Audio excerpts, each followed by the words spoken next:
for a while, it was very much my vision was this. I didn't care. I was like, right here, just stay on the path of get better. Just get good. Just get good at dancing, get good at acting, and the rest will fall into place. And there was a naiveness there. There was sort of an ignorance there. But it was beautiful because I found myself surviving and then kind of thriving. Welcome to Get Scene Unscripted. I'm your host, Jesse Malinowski. We are going to dive into acting insights, meet industry pros, and master the business. Don't forget to subscribe and share. We're keeping you behind the scenes and ahead of the game. Hey, what's up, everybody? So glad that you're here. Get ready for a fun episode with one of my good friends and actor buddies. But before we dive into that, I want to give a shout out to some love that's coming onto our YouTube page. And if you haven't checked out our YouTube page, be sure to do that if you're only listening, because it also hosts our sister show, Talent Agent Talk, brought to you by Get Scene and Mr. Jason Lockhart.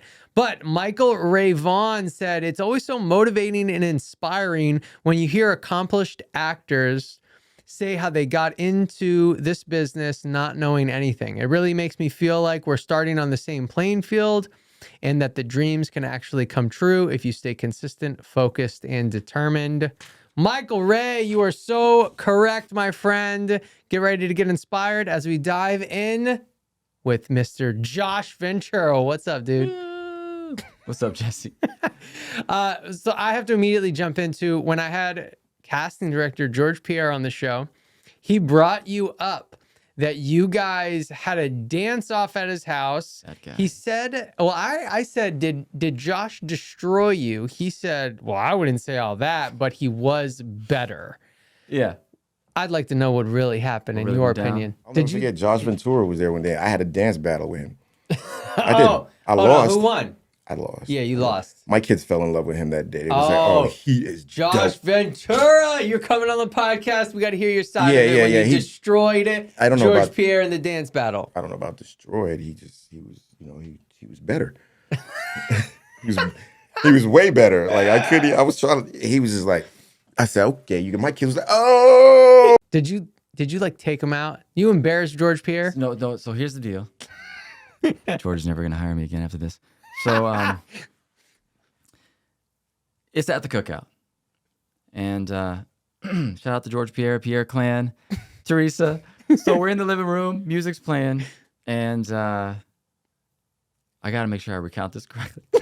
So he pulls me out. I figure he's just like, hey, everybody, check out my friend who can dance. I'm like, cool, so I do a little something.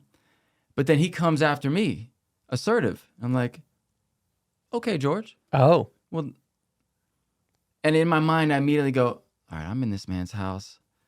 I got invited to the cookout, which is an honor. I'm a white dude who got invited to the cookout. Extreme honor.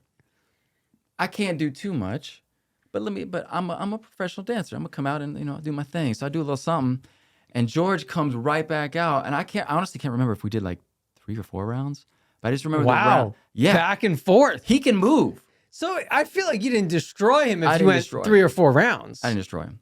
Wow. And I was very respectful.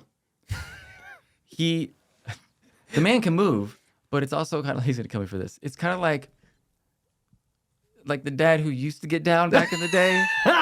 but doesn't, George! I'm sorry, George. Man, I love you, dude. Where's the camera? Yeah. But it's just like so he can get down. It's just like, it's been a minute.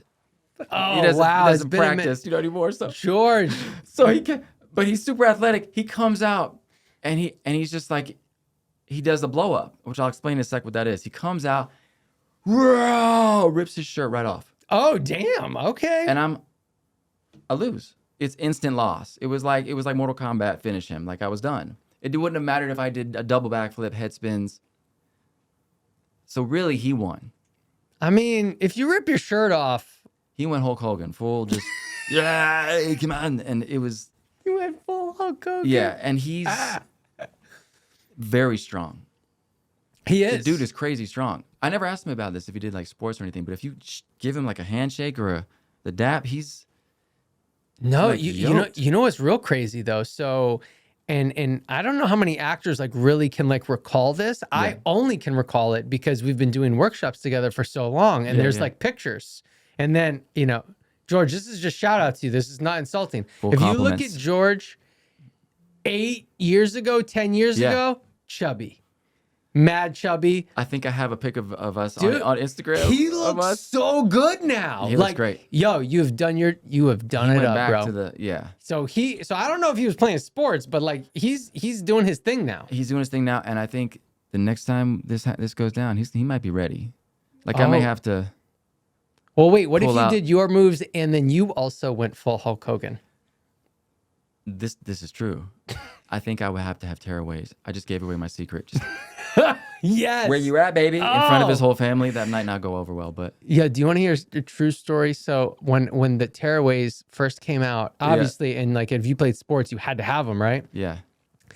I had those, and I remember I must have been, I don't know, like 13 years old. And I also had a pair of gold boxer briefs. And I would come down the hallway. I'd be like, Mom, watch. Yeah. And I'd tear them away. And then I'd be my gold boxers. And I told my mom, I think I'm going to be a stripper when I grow up. Not surprised at all. I thought at first I was like, you had what? And I'm like, wait, this is Jesse Malinowski. Of course. Yeah. Yeah. I had multiple pairs of silk gold boxers. They were silk? They were silk. Come Yep. on, play it. Yes. Yes, sir. you Yes, ha- sir. Is there any archived footage of this? No, or a no, pic no. or- okay. No, 'cause- it's just probably in my mother's memory being terrified Yeah. I was going to grow up and be a male stripper. Thunder from Down Under. Yes, sir. Yes, sir. So All right, we, everyone. we may have to tag team Oh, man. George next time. Double Let's go. tearaways. Like, you want to rip your shirt? Pow, pow. Yeah. But seriously, George is, and I know we'll talk more about this, but George is he's been a massive advocate for me. Oh, And a George, huge support in he is incredible. I mean, he's like some life-changing stuff. yeah. you know, I mean, since we're I've about got to here. jump into it. We will talk Okay. about acting, everyone. We wanted Not to talk about acting, yeah. not male dancing, Right. and Good. although I feel like we could for a while, which I like. Magic Mike. But no, well, speaking of which, I didn't even connect these until right now, but you were a series regular on Ontario Lake Drive, which I do want to jump into, which was George Pierre. George Pierre. So for series reg credit, Mr. George Pierre himself. But I love George and Pierre casting and Teresa over there. They do an incredible job, and it's been so awesome to see their growth and what it is that they've been doing. But I would love to hear about you on the actor side of things and the growth within taking on that role. Wow. So much has led up to that role. And so, like, even just thinking about the stuff that George has brought me into, the opportunities he's given me, I do have to address this before I get to Terror Lake Drive, because he is the kind of guy, again, he's never going to hire me after this, but he will bring me in. Like, if it's I'm exaggerating here, but they need a grandma with white hair. He's like, my boy Josh can act. Like, he will bring me in for stuff that I don't even fit just because he wants people to see me. And that's the kind of, I will get to Terror Lake Drive, but what's special about my relationship with George, and even really specifically George, is I'm getting it out. The feeling that I've had here in the Southeast of relationships and connections leading somewhere that feels supportive versus my time in LA, where it was, man, I'm meeting all the right people. Or especially, well, I'm focusing more so on the dance side. And the commercial side, it led to stuff. But on the dance side, it was like, I'm meeting all the right people. I'm dancing with all these important people who make decisions. And it didn't lead to anything down the line. And it feels like George has watched me evolve and get better and keeps bringing me in, knowing that he's just that cheerleader. So, Terror Lake Drive, I read for a role. And then, Oh wait, you knew you told me this story. I Yes. remember it now. Yep. yes, but thank you. Yeah, read for the role, and then all of a different sudden, role. like, a different role. Totally, Yeah. yeah, a different role. And like 3 weeks later, Jason hears from casting, George Pierre, and it's like, hey, we want to offer this other role. And I can't remember exactly if I then had to send. I don't think so. No, you didn't. You didn't I don't even think retake. so. Yeah, it was Yeah. just So then let's fast forward. Cast dinner. I end up being like number 2 on the call sheet, and it's series regular for this season. Terror Lake Drive, created by Jerry Lamoth. Shout out to Jerry and Kajuana and Errol Sadler, the whole crew, the whole cast and crew. It's an extremely ambitious series, and they don't have the biggest budget. 7 episodes that should be shot in like 4 months, and we're squeezing it into like 6 weeks. I'm talking like a very ambitious script. So go to dinner with the cast. We're sitting down. I meet everybody. The first person I see is Kennedy, who's going to be playing my stepdaughter. I'm like, man, you look familiar. And she's like, you look so familiar. It turns out on Dynasty, like 6 years ago, I don't even remember when we shot Dynasty. I played so I was a boxer, and I was helping this girl on her first acting job. And it was Kennedy. It was the girl who now is playing my stepdaughter in Terror Lake Drive. Wow. And we put it together, and I would scroll down Instagram. I was like, I have a picture of you, and you were like this big, and now you're like a grown woman who's a good actor. It was crazy. So there was that, and then we're sitting there eating, and Errol Sadler, the executive producer, he's like, dude, let me tell you how this went down. I saw your audition, and I was like, I remember this guy from another thing he did with George, from another thing you did. He was talking to me, you did with George. And I was like, this is the guy. And so he actually pitched me from that audition to Jerry, who was directing and the creator of the show. And I think it was Boogie as well. A couple other people involved, and Kajuana, and they were all executive producers. And they were like, okay, well, we looked at it as real. We're going to trust it. And it just happened. So it's just cool that the way Dude, that... so cool because that's a situation where you're like, oh yeah, like these relationships that you build will pay dividends down the line. You just have to wait, be patient. Like you don't know when or if it's going to come through. Like you didn't even audition for that role. Like, and I remember, and I do think this is a difference because you mentioned LA, because I remember I auditioned for that role, and I remember thinking, I remember thinking, like, I love George. George loves me. Like I know he'll fight for me. Like this is the one. I remember thinking this is gonna be the one. I'm gonna get. Wait, did you read for the other? No, I read for the part that you got. The series regular. The one that I didn't read for. The one, No, but I remember, but like this just goes to show you, which I think is so cool. Well, there's 2 elements to this. One, since you brought up LA, I'm like, I don't think nobody would ever be happy for you in LA. Where like here, like I was genuinely happy for you. I was like, I love Josh. Like he's gonna crush that. He's gonna do such a good job. Like, and I just think like I'm next. I'm not even worried about it. But I don't know. I almost love it more because you didn't audition. I don't know if I love it more or hate it more. I'm not really sure. But honestly, it's like it shows that those relationships pay dividends, and be patient and just continue to do good work and be positive and be someone that other people want to work with, and it will come back around. Yeah. And sometimes I will say there are certain jobs that have come where you read for another role and then you get this other role, or you don't, you're just offered a role. Now in my career that has happened. And sometimes I do have that feeling of like, did I earn that? I don't think I earned that. And then I have to like remind myself, no, this has been years of an accumulation of a career. But yeah, that was a really special moment to have them trust me with that. And then Jerry, the creator of the show, trusted me with this role. We had this long conversation, he and I, about the character and where it was going. It was like we clicked. But it was probably one of the most difficult things I've ever shot. I bet. Just because, again, super ambitious script and, budgetary constraints. You just can't, there's only so much you can do with that. Weather, things having to be rescheduled. And what's cool though is like knowing that I can handle that. I feel like, man, any series regular where you have 2 weeks to shoot an episode. Yeah, you're like, man, am I ready? Yeah, bring it. So yeah, and it came out great, and it was just the relationships I formed. Deborah Joy Winans, she comes from the Winans family. She was the number one. She's incredibly talented. Like I got to work with super talented people. She can sing, she can dance. She's a phenomenal actress from Greenleaf. Shout out to the Gordon brothers. Jaylon played my stepson, and it was just a great experience, man. I bet. So yeah, You said it was like the hardest thing that you've done.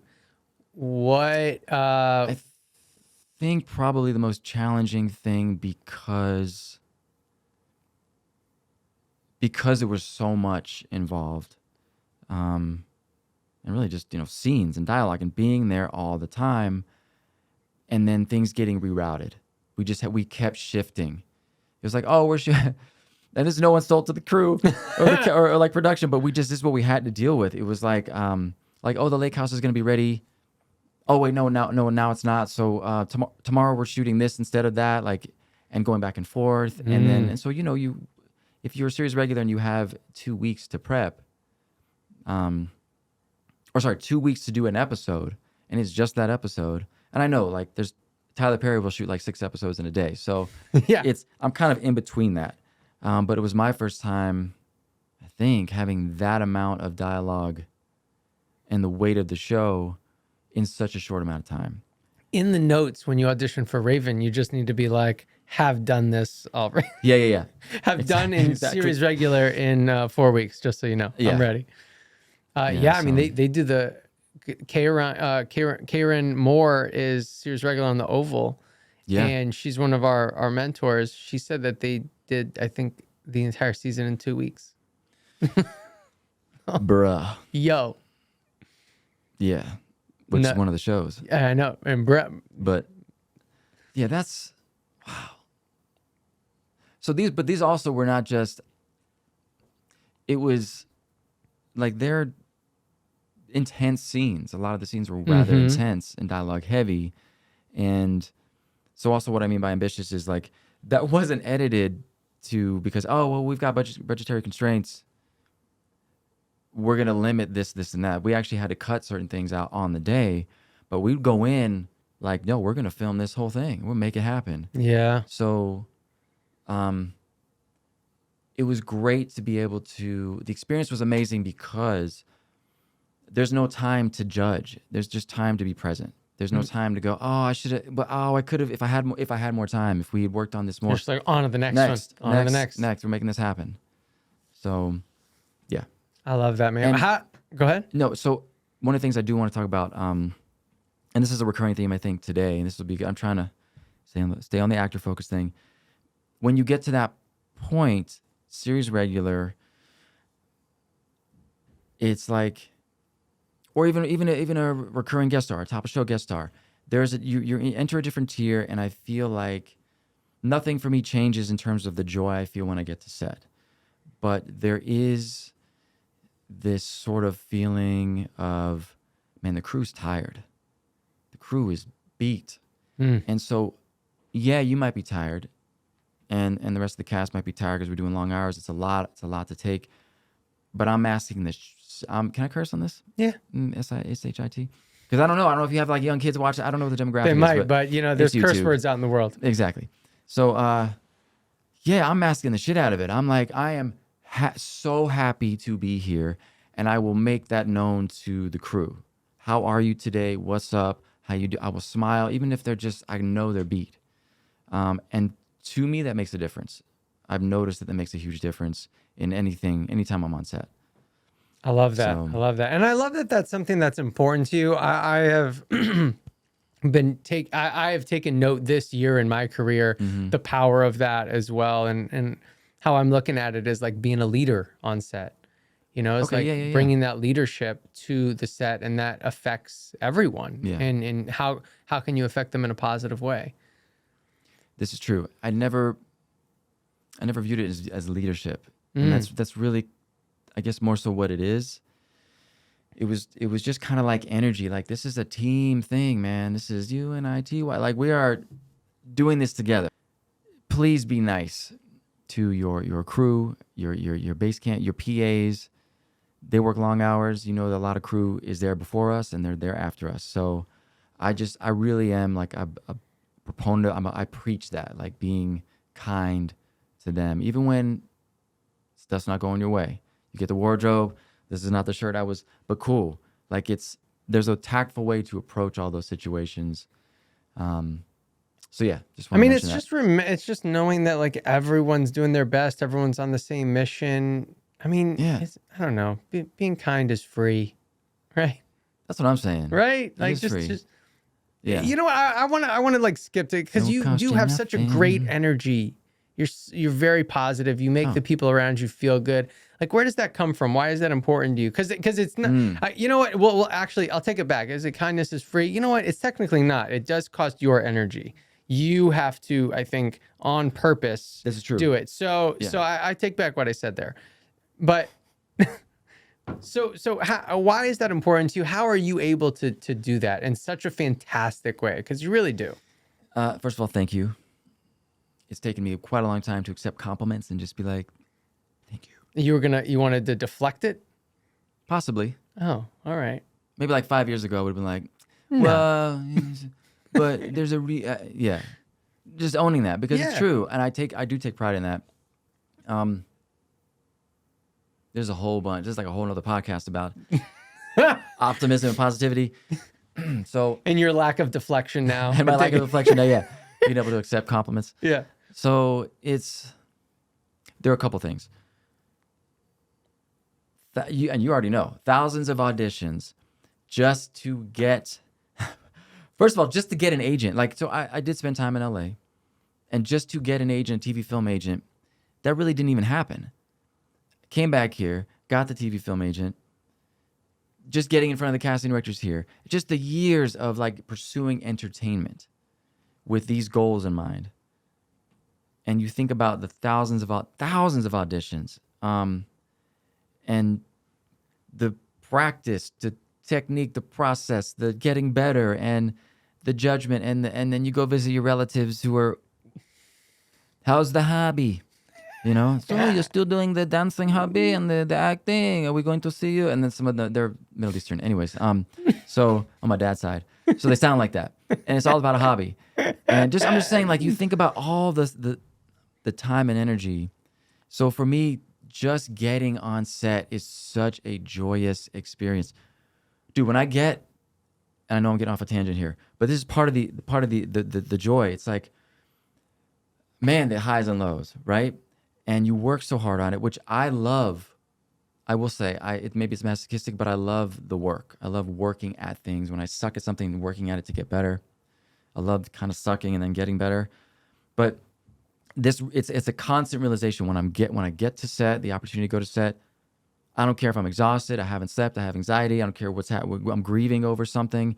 I'm able to park it because it's like such a gift to be able to do it. So I'm so happy. I get to set and I'm like, I am wired. Here's another example. When I get an audition from AMT, it's like I feel like the excitement that comes in is almost too much. Like, bro, calm down a little. I'm so excited when an audition comes in. This happens every single time. And I've met a lot of actors who are not. Have you ever had times where you weren't excited? Because I think, no, always. With the audition coming in. But that is not to say I've not had times of lows where I'm like, what am I doing? Self-doubt. Like, and it's not necessarily in the pursuit of this, but the patience. When is this going to happen? Like, I'm getting older. Here's what it is for me. I always feel, not always, I felt like I started late with all of my pursuits. I felt like I started late. And I'll jump back to this will hopefully intertwine with the joy and the optimism stuff, the mindset. There was a feeling, so I went college, I wanted to be a marketing guy. I wanted to wear a suit every day, climb the corporate ladder. I was like, business is the thing. I love acting and dancing and entertainment, but I can do that on the side. That's going to be a hobby. I'm going to dance on the side, do some theater. I really wanted to do like sketch comedy. And we'll come back to that later. So, but when I jumped ship and moved to LA, I was like, hey, oh crap, I'm late. Like, I'm late to the game. I'm meeting all these people who started 10 years ago, acting, dancing, all of it. Like, I am behind. So for a while, it was very much my vision was this. I didn't care. I was like, right here, just stay on the path of get better. Just get good. Just get good at dancing, get good at acting, and the rest will fall into place. And there was a naiveness there. There was sort of an ignorance there. But it was beautiful because I found myself surviving and then kind of thriving in LA. But then, I can get into this. Yeah, if you course. talked about the LA experience. So, Dude, we're here. So yes, there was a moment. It was like a long moment of like a where I just went off on a weird path. So in LA, see if I can summarize this. We're not here for like 7 hours. I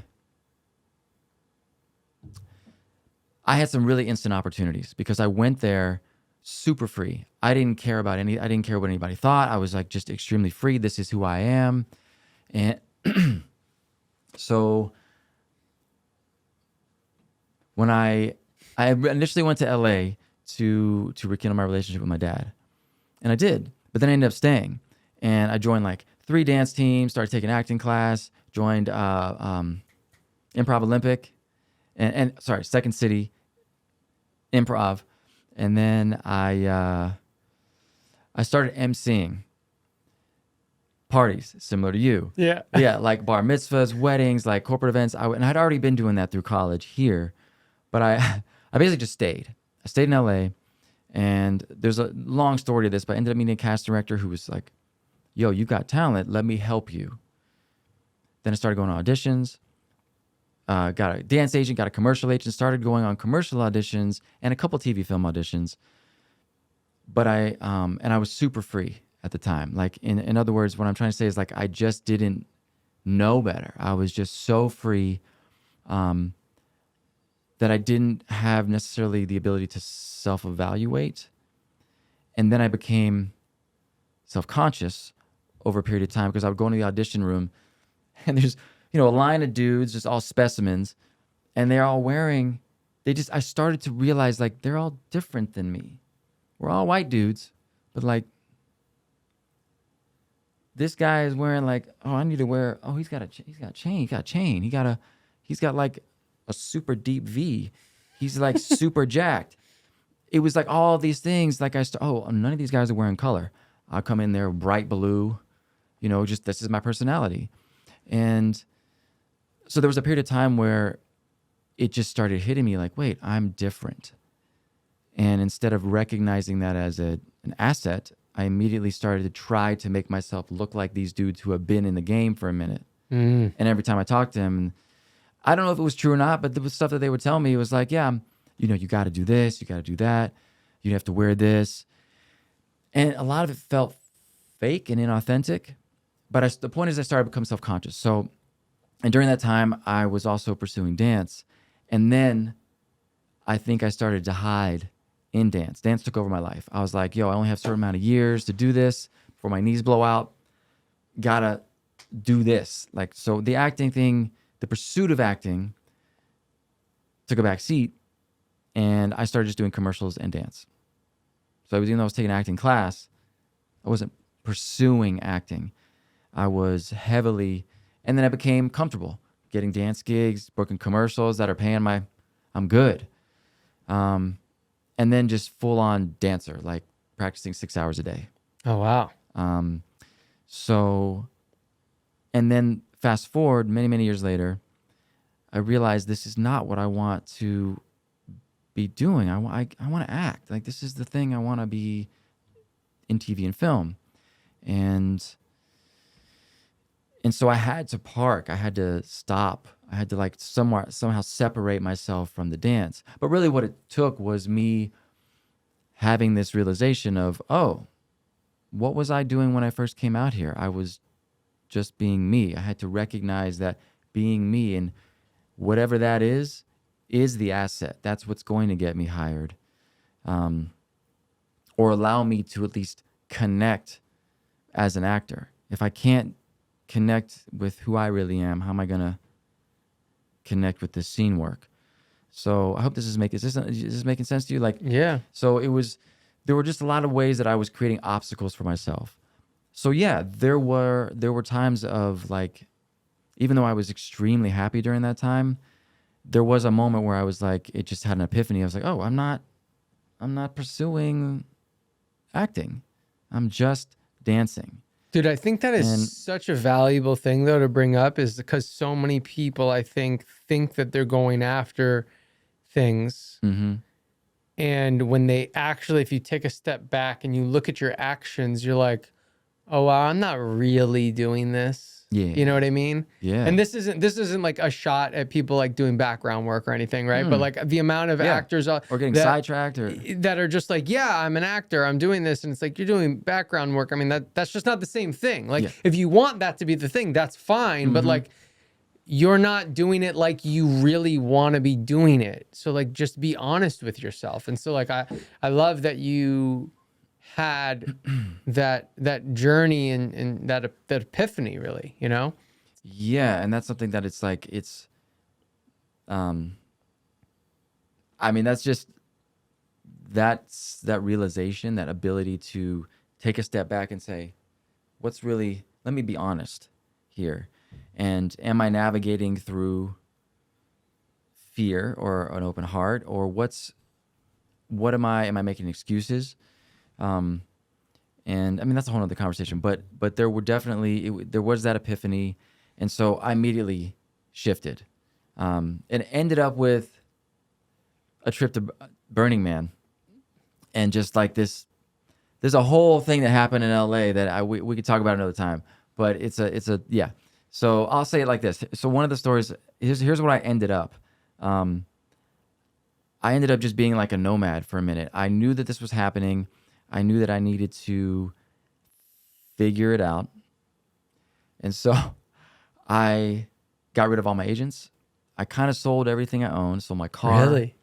Yeah. And I went for about a year and a half just on a bike in LA. Whoa. Like kind of just wandering hippie. Whoa. And started doing like dance tutorials online, and started going to like self-help workshops that could almost be considered like cult-ish. I found myself in. And I'm trying to fast forward to, because it's a whole thing that would make a funny script actually. But I ended up, here's one of the things where I ended up right before Burning Man. I ended up at a El Pollo Loco. For those of you in LA that know LA, it was La Cienega and 18th. There's an El Pollo Loco there. Have you been to El Pollo? You know El Pollo Loco? No. Okay, it's a chicken spot. Well, yeah, no, I mean, you know, that. Yeah. Not to be confused with Breaking Bad. But anyways, so this was how I knew I hit rock bottom. The bike that I had was being stolen piece by piece. I had a bike, and like reflectors would go. Somebody took the brake, the back brake. Somebody took the they took the seat.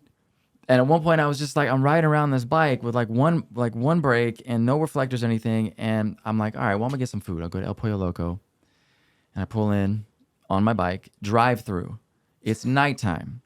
There's like a really nice car in front of me, and I think it was definitely a Mercedes, a newer Mercedes. And I'm sitting there in line. I'm like, well, I'm sorry, they're closed. Drive-thru's open. Like this is. I gotta get some food. I feel like having El Pollo Loco. So I'm sitting there in line. It starts to rain. I'm on my bike, no seat, and this homeless dude comes up to me. I see a homeless dude approaching, and I'm like, bro, please not me, man. Like, I'm not the guy. I'm like, there's no way he's gonna come up to me. I'm a dude on a bike. There's like a Mercedes and like a Bentley behind me. He's not coming up to me. Sure enough, he comes up to me. He's like, hey, bro, you got any money? I can. And I was just in the kindest way. I was like, does it look like I have any? And I stopped myself, and I was like, man, honestly, dude, I just have enough for this chicken. If you want me to buy you some food, that's cool. He's like, nah, man, it's cool. And then he like walks on. But just the fact, it was like in that moment of like rain, homeless guy approaching me. I've got like half a bike. I'm at El Pollo Loco. So yes, I don't want to. There have been many moments of where one could consider that not a joyous experience. Is that, you know what I'm saying? Yeah, definitely. But So it's even just, you've had so many of the other moments to be like, it can always be so much worse. yes, and 13 was a pivotal year for me in my life. 13, so much stuff happened. People passing. I ended up moving in with my aunt and uncle who raised me. And I do remember a point in time where, at that age, where like my grandmother was killed in a car accident, a garbage truck ran a red light, like all these things. My mom's close friend died of HIV. He was just a really close family friend. And all this stuff happened. And I was like, wait, so the worst thing that could happen to me is I don't exist anymore. I'm done. I'm dead. And I guess one's brain could go in any direction with that. But for me, mine went to a very positive place. And I just was able to say, well, if that's the worst case, I'm here. Like, if you breathe and you achieving, baby, in the words of Snoop Dogg, I'm here. And so it was just like, I'm this like instant sort of optimism kind of entered and it never left. Wow. And so that's been my MO. Until, okay. Can I continue? Until it changed? It didn't change. Okay. But there was a moment where, strike, I have to say, the strike, not even 2020. A lot of shit went down in 2020, but the strike, the last 3 months of the strike, I hit a low that I have not hit in my entire life. Wow. And it was like, okay, so what are we going to do about it? And I'm always able to then take a step back, evaluate. This is how you can get yourself to start getting out of that funk. So I'm grateful for that attribute. But that was probably the lowest I think I've ever been in my life. Those last 3 months of the strike. So anyways, but yeah, joy has been, and happiness and optimism has been a theme throughout my life. And I feel like it's so easy for people to focus on the negative. They always do. And I don't say they always do that. I don't want to generalize people. It's just easier. It's also easier to have camaraderie around that. And I feel like what can happen is, and don't want people to misunderstand. If you're going through some shit, I'm not dismissing that. It's valid. I don't want to dismiss that. I thankfully have never had the thought of the other thing, which is like ending it. I've never found myself in that space. So I do not want to dismiss people's, mental health challenges. But I do want to advocate for, I know this is cliche because we always talk about gratitude. Finding that space, like finding a way to... Dude, you have to. I mean, just you like... have to, man. And I'm trying to relate it back to acting, because now we're just talking about my life story. But it really is, especially in this pursuit. But bro, the gratitude thing that you bring up though is so, like, I'll just talk about some like life stuff. Like I own some properties and I've been dealing with evictions, right? Like, so literally I've been like supporting these people living, right? And bro, I've had dark thoughts. Like I've had some dark thoughts. Wow. Okay. And but I was like, whatever. Long story short, it was about to happen, and then I didn't get the person out for something. It didn't work out, and I was so angry. But you know what I did? I literally, this happened like last week, bro. I'm not even kidding. I lay down on the ground, and I looked up at the ceiling, and I had my one dog lay on my arm, and then the other dog was in like a distance where I could grab its paw. And so I'm holding one paw, the other dog's on me, and I literally just out loud just said, gratitude. I'm thankful for this house. I'm thankful that I have other properties. I'm thankful that I have these dogs with me. I'm thankful that I'm not in financial ruins because I'm supporting these people. I'm thankful that I'm not in that type of situation to do that to someone else. I'm thankful that I just went on a list. I'm thankful that I have my parents. I'm thankful that I have a great wife. And like, it really did not take long, and my entire day was back to normal. Like it really is very powerful, but you have It to is put extremely the powerful. effort. You really do have to put the effort You out. got to put that effort in. Yes, you just Yeah. have to do it.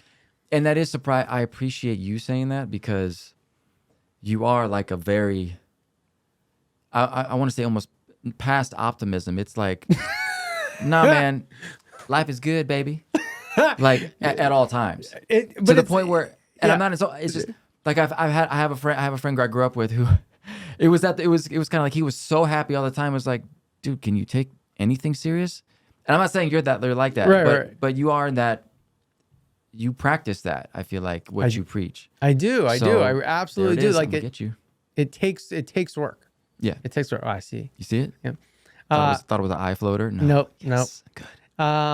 But no, it absolutely takes work. I mean, yeah, I think some people can like take it for granted. Oh wow, you're just like almost like too positive. You're on the other end. It's like I didn't get here. I didn't just land here. Yeah. Like when there are times where things aren't going as well, I am making the choice. What can I be doing to feel better? You know? Yeah. And I do want to recognize that. So I don't like to say I believe in luck. Yes, the preparation breeds opportunity, and yes, I want to acknowledge that people come in to this world with legs up, baby. They got in a different tier. They got more financial status. We're two white dudes. I'm just saying, like there are things that give us a leg up, but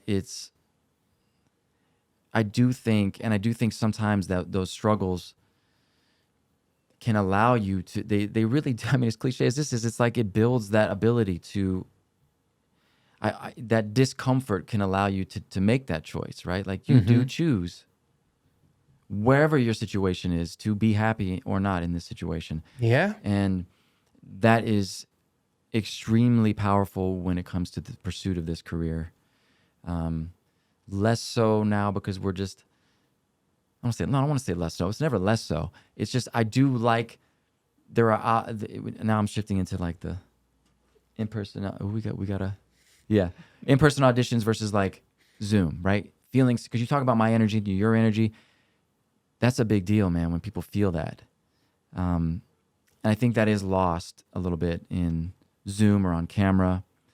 But backing up, back to the joy and optimism thing, I can tell you there's like so my uncle who raised me, he's a brilliant CPA. My aunt and uncle are like my guardians, man. There's a joke. So he's a jokester. I grew up with him telling jokes. And one of the things he told me when I was like, I don't know, 9 years old or something, one of the many jokes, he says, I'm sure you've heard this one. And I'm not going to tell it as well as he does. He just kills it. He's so good at punchlines. Bring him in. Yeah. Dwayne, come on in here. Yes, his name's Dwayne. And he's got a huge mustache. So, this mom, she takes her kids are extremes, right? Her kids, one is super optimistic. The other one's is just full pessimistic. Takes her kids to a psychiatrist. Doc, I need you to help me level these kids out, okay? Doc's like, I got it. Takes the pessimistic kid into a room full. The bug is now interrupting my joke. So the doctor takes the pessimistic kid into a room full of toys, places him in there. He says, dude, have fun. I'll be back in 30. Goes to the other room, takes this other kid into a room full of shit. It's just full of manure, up to the ceiling, right? Full of shit. Says, have fun. I'll be back in 30. Goes into the other room. And the kid is bawling. He's just like, oh my God.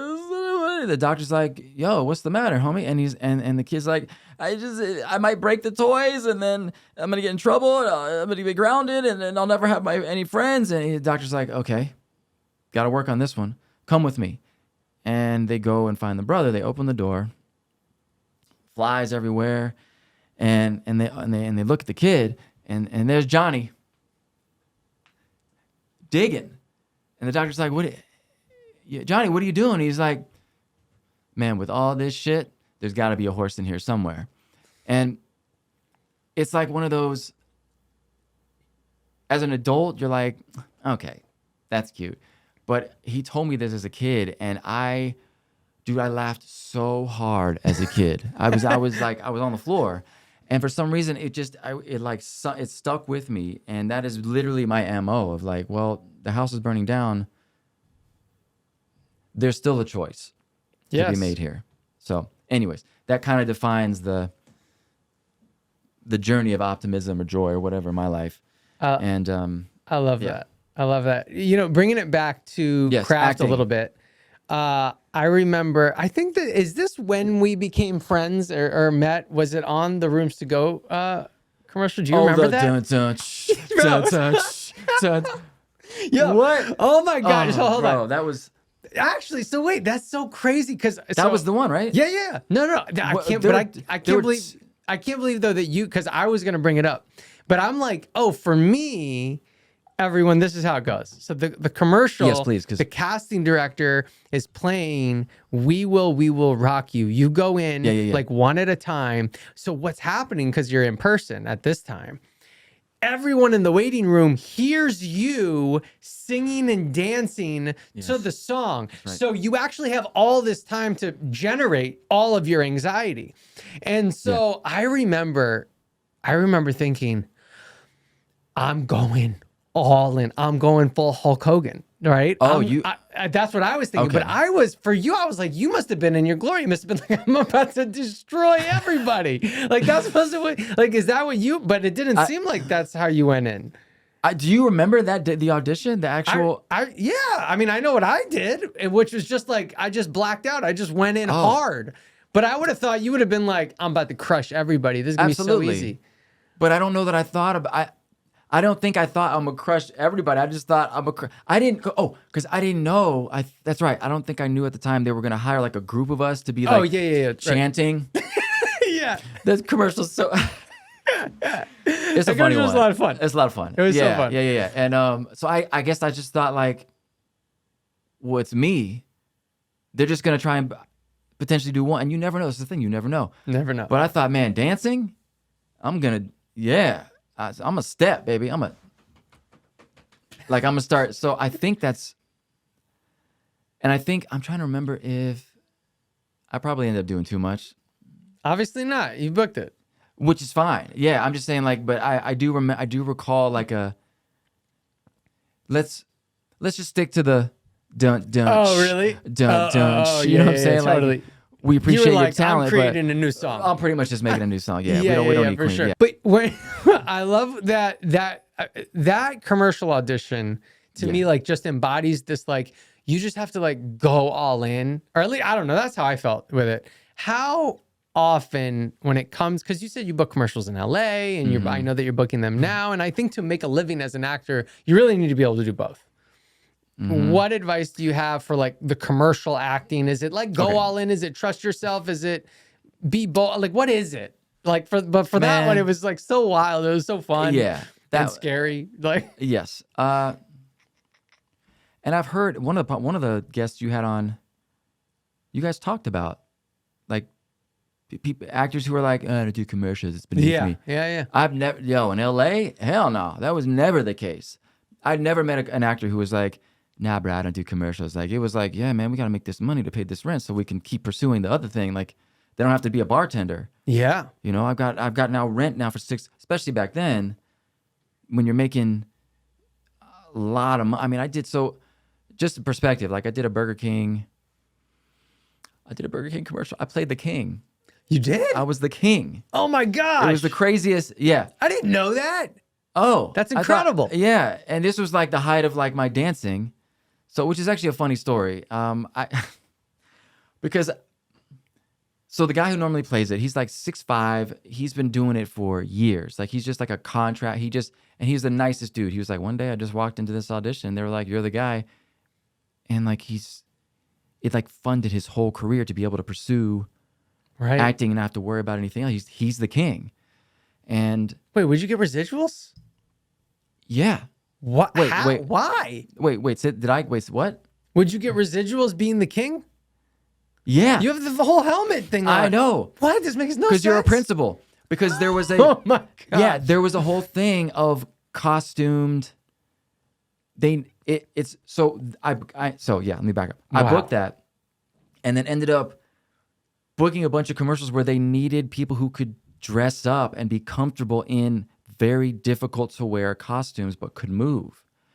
So, and it was a principal contract. Like, that's you're the king. And it was a dance audition. Had no idea. I was like, that's a Burger King commercial, baby. Yeah, I'm a dance. They had Sir Mix-a-Lot. I like big butts. That was the audition. I'm going off, man. I'm like, I'm from the A, baby. I'm doing like yeet style. Like, I'm going crazy in this audition. And then I start breakdancing because at the time I could. And they were like, this is the guy. Like, it was one of the fastest bookings I've ever had. That afternoon. And I was with Block Dance Agency. They're like the biggest dance agency. They're a premier dance agency in LA. And I was proud of that. I was like, wow, I'm with this big agency. So then I get to the fitting. And it's the full costume, man. Like, this thing sits above your head like a good 1.5 feet. And like, they're like, now do the dancing. Now do the dancing. I can't even do a handstand because my arms, the head is higher than my... So I was like, you guys know, like, all that stuff I did in the audition, like, I can't, it's not. They're like, what do you mean? What do you mean? We just saw, yeah, you did it. So in the actual commercial, I'm just like doing my best. And I was even skinnier back then because I was dancing like 6 hours a day. I got no ass. Like, I'm trying to like twerk in this, and I got a huge robe on, and it's like, you can't see half the moves. Like, I'm doing a wave, and it just looks like this. Like, you can't see anything moving, and so it's just me with the head like doing movements. And anyways, so commercials versus was it commercials versus? No, I think it was how to help people with because I booked commercials with commercials. Yeah. Is it like going all in? Is it? I mean, I feel like how do you book commercials? We should ask the questions again and then answer something else. And then I'm gonna answer something totally different. Man, come on, man. So get it together. Yeah, I do feel like it's all in, but I also think it depends on the brand. I think, like, Publix commercials are much more dramatic and serious versus commercials that like, you just know they're going to be a little bit more over the top. And you know what you just said, though, is so big because it's like you can say it's so simple, right? But if you bring the same energy to that Burger King commercial to the Publix commercial, you have no chance. No chance. You know what I mean? Yeah. And so it's like you could say it's easy, but yeah. I mean, just that simplistic answer of, I guess we can call it tone, tone of the commercial. I mean, you could be completely off and be great at commercials, but be 1,000,000% wrong. Yes. And commercials, I don't think you can't gauge someone as an actor. I think it really is. I'm saying it's simple, but to me, it's almost more difficult because you do have to know this is a brand. This is a corporation. It's quite easy now overall. This is a new thing, new product, to look up this brand, this corporation. You've got an ad agency who's writing this, and I will say my success has happened if it's like in the room. Commercial stuff, at least in LA, was very like, these are the words. They would have a board of the words up, and you just read them right there. And oh wow, and those are very specific words that have been through the ad agency and approval and legal. And improv was like a big thing, but it almost felt like it was just more important to like nail the words and bring your personality to that, as opposed to, oh man, it's a commercial, I'm an ad lib, I'm an improv. I don't know if that's been your experience, but I know for me, that's definitely like, that you want to do more improv, or that you're scared to? Oh no, I'm not scared to. That they are more concerned with the words being exact. Oh yeah, 100%. 100%. Versus even like if I'm doing a TV film audition and it's like I ad lib here and there. I've always been like kind of staying away from improv in commercials. Yes, great. That's what I'm saying. Yeah. But mainly because I don't want to use it as a crutch. Yeah. You know what I mean? Mm-hmm. And so it's just like, if I'm always thinking, yeah, I'll just improv. Then like, why do I then memorize? Why do I Yeah. then say it? Why do I then make the words that sometimes are weird? How then Yeah. I'm just like, well, I just won't even try to make that make sense. I won't even try Yeah. to, you know what I mean? So Mhm. I've always thought that was a crutch that I just never took on Okay. personally. Yeah. So yeah, I also, Yeah. I mean, it's our job to make that script, however good or bad it is, make sense, yes, you know? it is our job to have an experience. And I'm quoting my current acting teacher, who I quite love, Stuart Rogers. I love that because I've always thought that. But commercials, it feels even more specific in terms of represent. Like, I do think you can learn a lot from. I mean, there's no pill, I think, secret code I can really give the viewers. But I know for me, what has worked is like being familiar with the brand. And if you, I guess less so nowadays with streaming, you don't see as many commercials, but I know, it's a we're shame. headed back. I know. Headed back there. We are. Yeah, let's go back to cable. So, being familiar with the brand and you can look up like all the general commercials on YouTube. Yeah. So being resourceful is a big thing, and I think even in a lot of commercials are comedic. A lot of commercials are. You already know this. People listening know this, but one of the things that I think we can get away from, or that can prevent us from booking, is when we focus on being funny as opposed to living in that space and letting the words or the situation, the circumstance being funny. 1,000,000%. Yeah. And that's the same with comedy. But, Yep, exactly. So- those are great nuggets. Those really are good nuggets. yeah. And you know that a lot of people know that, but it's easier said than done. When something is like clearly written to be funny, it's tough. That's when you want to let the words do the work for you. Yeah. You know? Yeah. So having the circumstance really be alive, and then the words are coming out in that circumstance. I mean, I guess that's a similar thing to TV and film. It's just acting in general, the circumstance. Yes. But I know that's been a huge thing for me with comedy acting, just to cover those bases as well. Let's move on. Well, Yeah. we're moving on to the spotlight sign off. Oh, we're already here. Okay. We're already at the Yeah. end, I think. All right. This should only take about 2 hours. Okay. Here we go. Yeah. Question number 1. It's interesting. We're circling it back. What's something that you're ultra grateful for today? Yeah. My aunt and uncle, man. Yeah. Love those two. They are just, God, they Dwayne, get in here. Dwayne, baby. Dwayne and Jody. Yeah. Yeah. So them for sure. Every time when someone asks me about gratitude, I am super grateful in this moment and really this year for my health. Nothing's wrong. I'm really healthy. I'm a really healthy dude. Dude, doesn't matter. Human. It's just some of the mental, and I think I covered this, just the mental strain that I put on myself towards the end of the strike, and getting myself out of a certain situation, moving, and I had hernia surgery. Oh, wow. Like April, good to go. It was actually incredible. Within 2 weeks, I was like fully recovered. Incredible. Because you're a healthy dude. Because I'm healthy, bruh. I drink filtered water. That's good. Yeah. But the health thing, and sort of an intersection between mental health and the physicality, just my temple, because I want to re-engage some of the things that I used to do with dance. Something I'm focusing on right now this is probably one of the questions, isn't it? Well, we'll see. Ask me the other question. The one that I think that you're thinking of? Yeah. Well, that would be question 4. Oh, so no. Great. Anyways, I'm grateful for my health and my aunt and uncle. We'll go with that. I love that. Yeah. I love that. The second question is, What is a TV show, movie, or book that changed the trajectory of your life? Ooh, yeah. We'll go with 2. I can only go with 1. No, you can choose to. All right. Well, so in terms of like, In Living Color was the TV show.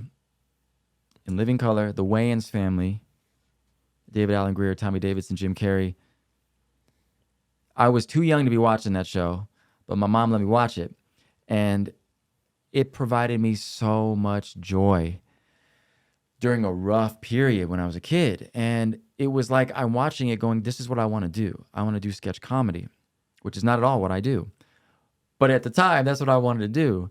And it was the first moment of like inspiration for this is, I would at least like to be a part of something like this. Jumping off into another tangent, there is a moment that I had with acting that like the moment I knew I wanted to maybe be an entertainer, and it was during a speech class, a public speaking class in high school. But I'm not gonna talk about that because we're running out of time. But that show, and then during the finals of college, Georgia State, Panthers, baby, I was dancing, like full on break dancing and teaching dance. And it was a thing. And end up booking this movie. The casting director, choreographer, yeah. And it's a funny story because my roommate was a neuroscience major at the time at Emory.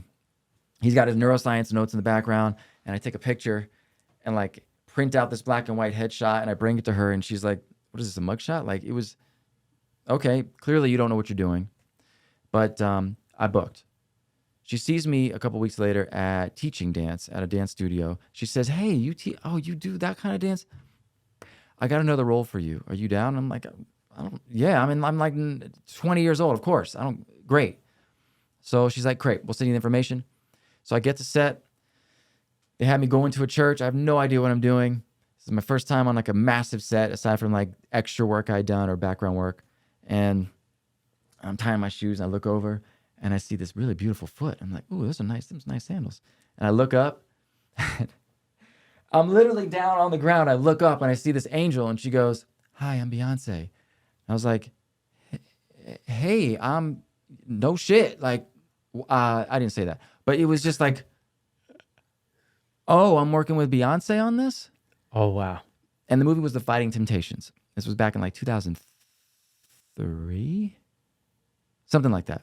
Cuba Gooding Jr., crazy cast. The OJs were in it. Melba Moore, like Blanche from Golden Girls.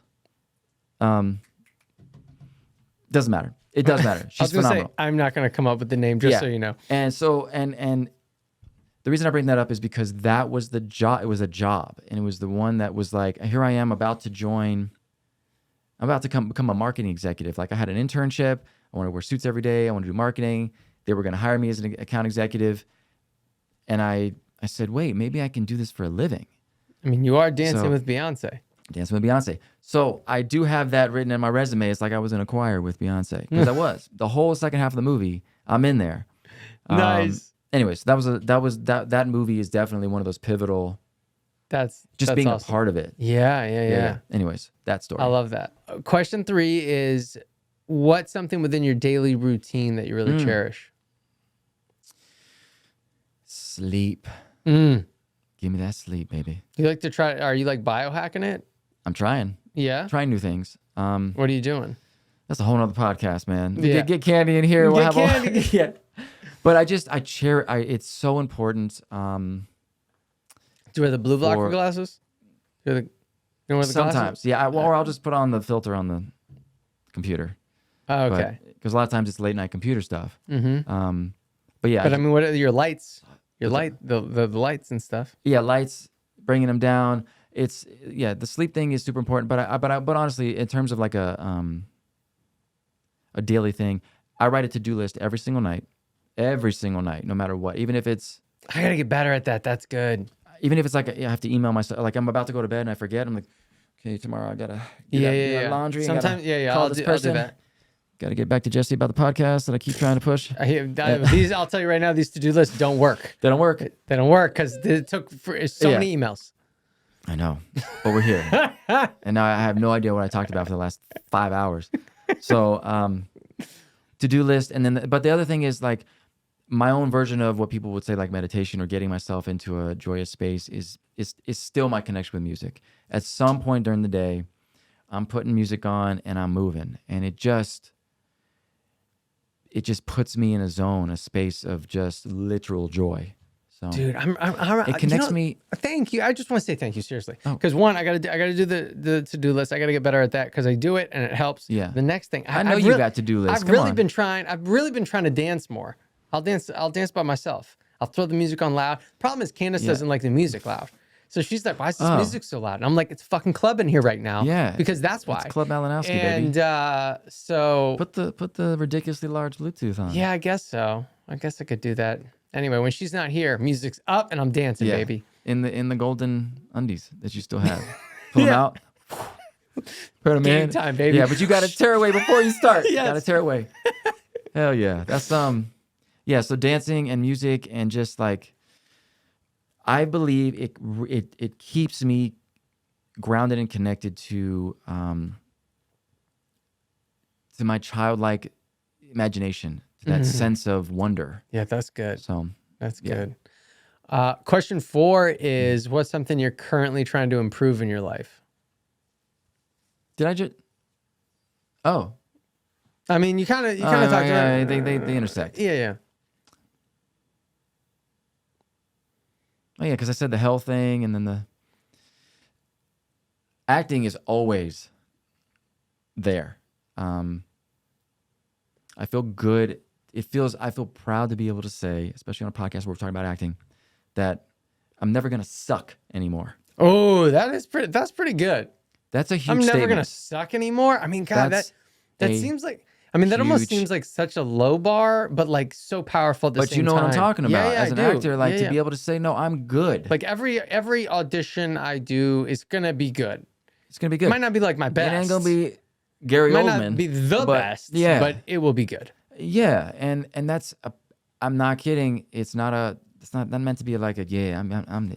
It's not that. It's a powerful statement to be able to say, like, I know I have worked hard to be at a certain level, but also that is the thing that I'm always trying to grasp is that next level, and I probably should have talked more about that. I hate the word should, but I do want to cover because but I want to talk. I do because it's an acting.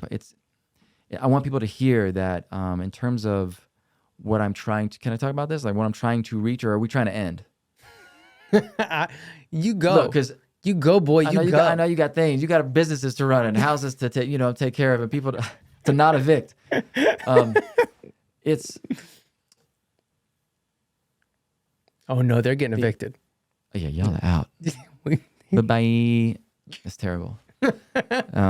So yeah, acting is the thing. There's a whole conversation in terms of acting technique and stuff like that. But finding the closer I'll say it like this. And I've had 3 specific acting teachers that have helped me get to this space. That kind of moved me into I'm exponentially better. But the ability to peel layers away, even if I feel like, damn, I've been looking at scripts for 20 years and I can identify most of the layers. My acting teacher right now is able to usually always able to find like an additional layer. Mhm. And that for me is ammunition as an actor. It's less about, at this point, nerves or how do I perform or how do I execute this once I know the circumstance. It's really more about, for me, truly understanding that circumstance and these relationships and those layers. So getting better at that,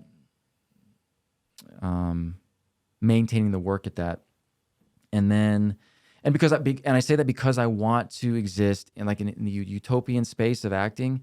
It would be everything is discovery. Like it's fully discovered, Sure. which is quite unrealistic when it comes to TV and film. I mean, it's just like you're in the middle of something and cut. Let's just say this line, and it's not like theater where you're just immersed. Yes. Yeah. And we all know that. But It's interesting, But still by the to way, get- because when you talk about the series regular that you did, Yeah. and I'm in a lower budget film, but I'm the lead in it coming up, Yeah. and it's gonna be it's like not a lot of time, even though we need more time. It's like, Yeah. well, it just is what it is, but it's like that's where you're gonna have discoveries. I mean, like you Yes. are living in full discovery mode there. So it's like Yes. you have one side of it where people are like complaining and like, I wish I had more time. I wish it could be better. But then it's like, cut, go back, let's just say that line. Say the Let's line. do this. Hold on, this lighting needs to be a little bit better. It's just like, Yeah. stop, go, stop. Are go, you stop, talking go. about the thing that I got to witness you do? No, Something else. it's something new. Okay. Yeah. Because man, it is important for your viewers. I know we're on the tail end here of this Oh, gosh, questions. I don't know if we're allowed to talk about this, but I got to witness Jesse on a project with one of my favorite people. In addition, Andrea Lang. Shout out, Andrew. I mean, Shout you out, booked Andrea. it too. You were there too. Yeah, I was there. mean, That's what I'm saying. I was we all there. booked it. It was great. Yeah, we got to work together. But it was what was special is sitting there watching and getting to hear the director. Can I say? Ooh, I'm not gonna say no. I'll just say the director literally say, because of what you brought to the role, we changed the role. We made the role larger. We made the role XYZ. I'm not gonna say. No spoilers. That was special to witness, and I just want your viewers to know that. You don't really get to talk about your own Oh, thank you, buddy. stuff on here. and then there was the train. Oh my gosh, yeah, Bro. the train. I don't The even trains. the trains. I'm not talking like this train was 10 feet away, the loudest, 3 in the longest morning. train, 3 in the morning, trying to wrap this thing up. You've got to walk and talk sing with the wasn't it Steadicam? Yeah. And like just talk about a perfect example of testing everything. Yeah. Just because you're nailing it every time. And then it's like, that's talking about discovery, right? Talking about making it feel, but no, now I got this in train that's making me now having to repeat this beautiful take that I just had. And both of you would land right in the right spot and we're getting the coverage of this. And then the train comes in and it was loud. So dude. loud. It was the loudest. I've never been on a set with something louder. I mean, we were next to the train. We're on the train We were on the train. trying to film this thing. So there you are. I'm gonna get you. Yeah. So anyways, that was a really cool moment for me. And I really did want to talk. My mind went out, but I really did want to talk about the series regular and a lot of the jobs that I booked. And I'm sure you feel this way. And I know other actors in Atlanta have felt this way in the Southeast, because we are talking about the Southeast. Being able to raise the bar for for our community. I think So the that's- biggest, I mean, I just want to And quickly and say we 100% are, Yeah. and I think that anyone that is talking about it otherwise is just not, I think they're just impatient. Because I think in just like the 10 years that I've been here, it's like night and day. It's night and day. It's night and day. Yeah. So like, what is the next 10 years going to look like? Or the next 5 years going to Man, look I'm like? saying, You know, yeah. so it's like Hollywood didn't become Hollywood in 10 years. Yeah, it was a You good know, 50. It took a long time. long time, yeah. You know, so and I would say it's even more challenging now at this juncture because there are these heavy players of New York and LA, and they've been around Yeah. forever. So like we can't just come out of nowhere in a couple years and be like, "Ching, we're taking it." Like, but like Yeah. we are. You know what I mean? Like we are Yeah. beginning to get those roles. So I think like we just have to continue to be patient, and we are really paving the way that Atlanta actors are incredible and can do these Yes. roles and are getting the opportunities for them. Yeah. I do remember the time when I first got here. When did we came around the same time? Like I came back around 2013. I came 12? 2011 for American Reunion. Okay, so you were back. You came earlier, right? Yeah. But I do remember meeting a lot of actors and then thinking, wow, there's really only a handful that are living the lifestyle. Yeah. And now, fast forward 10 years, it's like, South's got something to say. Like we got actors here, and so now when I do get on set and I meet an actor who's been flown in from LA or New York, it's like, that's great. Depending on the role, I'm kind of like, there are occasional moments where I'd be lying if I wasn't like, man, my homie could have booked that. Yeah, for sure. That lives here. Why you here? Like, you got flown in for this? Man, I know somebody that I can call right now and just. Anyways, so Totally. and but that makes me. It's a proud feeling. Yeah, absolutely. So, yeah. Anyways, we were back on ending questions. You know what? It's the last question, but we'll see how long it takes. I know you just don't want to leave. I get it. I don't want to leave. No, usually no one wants to. Because this has been a postponed thing for so long that I was like, man, I just want to sit here for like 7 hours and talk. I'm gonna go change shirts. We're doing 5 episodes. Just do another episode. Yeah. Don't worry, I'll invite you back. So he'll Great. be back in 2026 when he answers my email. Yes. On the bottom of the to-do list. Yeah. Last question is we've gone over a lot, but Have if you we? wanted not enough. Yeah. But if you wanted the viewers to definitely walk away with one thing, they got one thing, what would it be? That's that question. It has to be the one thing. Yeah. Yeah, that's a really good one. I would say try to relate it to acting, baby. Come on. Don't even have to. It could be whatever you want. I want it to be. I mean, life stuff is more important, really. It really is more important, but it all intersects. I think, and as an artist, so trusting your intuition is a thing, and I think oftentimes, and we talk, and just coming back to the theme of joy and positivity and optimism, it's very easy to get sucked into a negative space and using struggle as a means of camaraderie, and then moving into a space of victimhood and entitlement. I'm not a psychiatrist, psychologist, therapist to know enough about human behavior, but I know what I've witnessed in friends who have pursued this, acquaintances, and family members, who live in both of the spectrums, who are able to look at an optimistic or a situation and find silver linings. So oftentimes it is that they listen to their intuition and they are, so I'll say this, if I could give a trinket 20 minutes later, I'm going to say, try to be honest with listen to your intuition, but also have that intersect with an ability to self-evaluate and know whether you are approaching or navigating a situation or life through fear or through, I don't want to be cliche here, but like love, but through an open mind and heart. Does that make sense? I because like there it. is a distinction. Yes.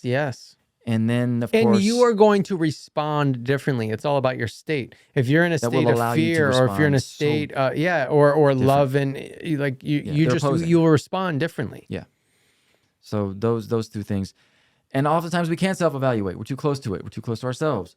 Too close to the scene. We need somebody else. So if you can find them, like you have a mentoring program, find a mentor, find a teacher, somebody you can confide in, but is also not afraid to be like, you're sucking right now. You're killing it right now. So a cheerleader, but also somebody who can let you know the deal. I have my roommate in LA. I know I'm jumping him. We'll end it. One of my many roommates in LA. Shout out to Dennis Lee. He I remember during that transition of moving out of dance back into acting, he said, "Dude, you're a dancer who thinks. Let's get it together." He said, "You are an actor who thinks as a dancer, but you need to be." No. He said you're a dancer who thinks he's an actor.